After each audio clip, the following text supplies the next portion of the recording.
Santapan Harian Selasa, 16 November 2021.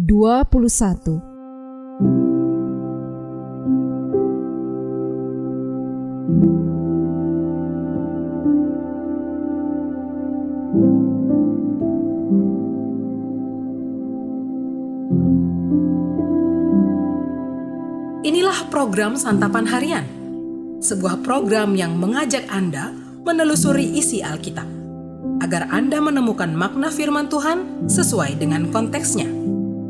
Santapan Harian tertuju bagi Anda yang ingin memiliki kehidupan rohani yang segar, kuat, dan sigap.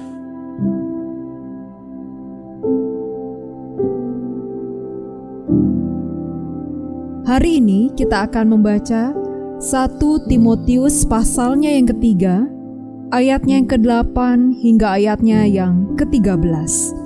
Namun sebelumnya, mari kita berdoa.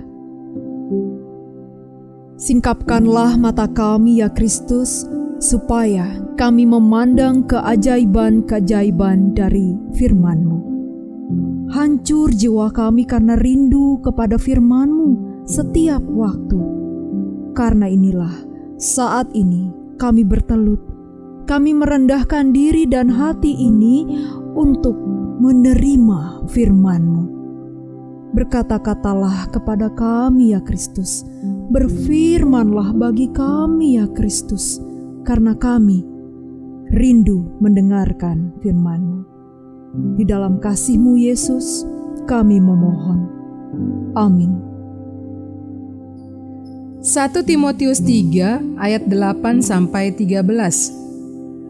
Demikian juga diaken-diaken haruslah orang terhormat, jangan bercabang lidah, jangan penggemar anggur, jangan serakah, melainkan orang yang memelihara rahasia iman dalam hati nurani yang suci.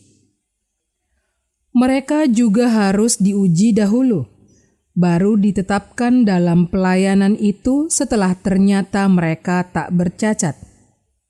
Demikian pula istri-istri hendaklah orang terhormat, jangan pemfitnah, hendaklah dapat menahan diri dan dapat dipercayai dalam segala hal. Diaken haruslah suami dari satu istri dan mengurus anak-anaknya dan keluarganya dengan baik. Karena mereka yang melayani dengan baik beroleh kedudukan yang baik, sehingga dalam iman kepada Kristus Yesus mereka dapat bersaksi dengan leluasa.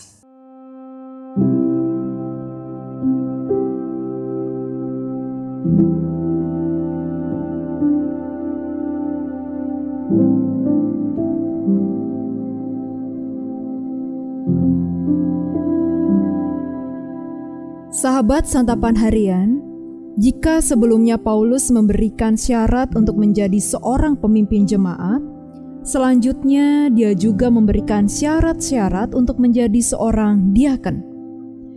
Tugas seorang penilik berpusat pada pelayanan firman Allah dan doa, sedangkan tugas diaken adalah mengurus hal-hal jasmani jemaat.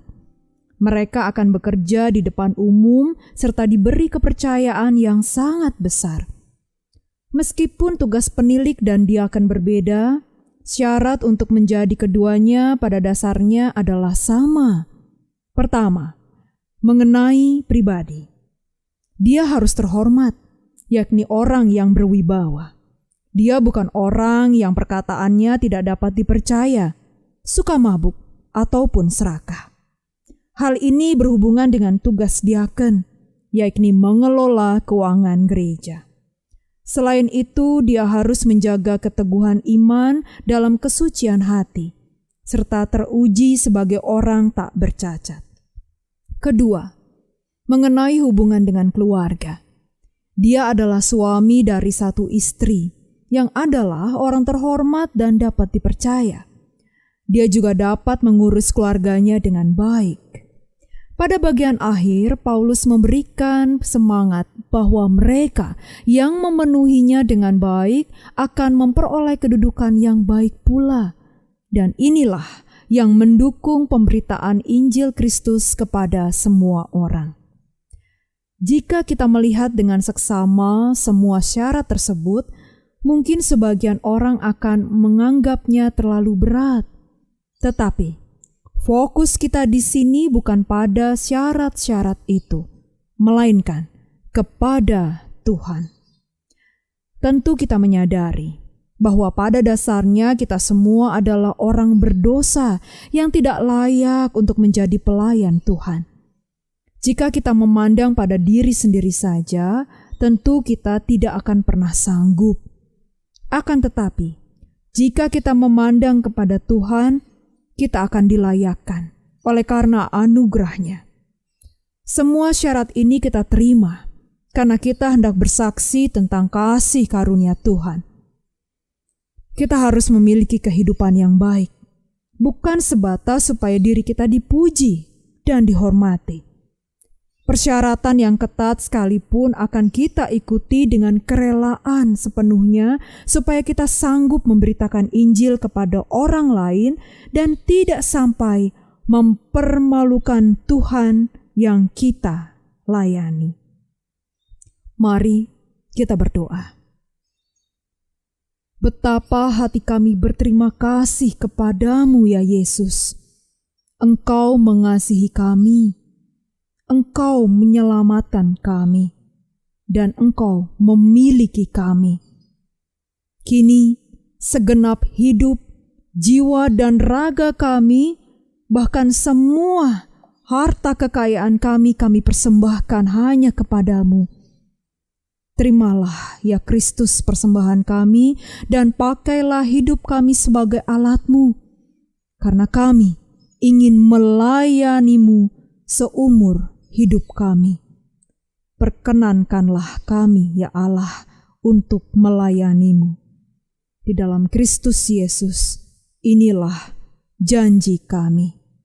Amin.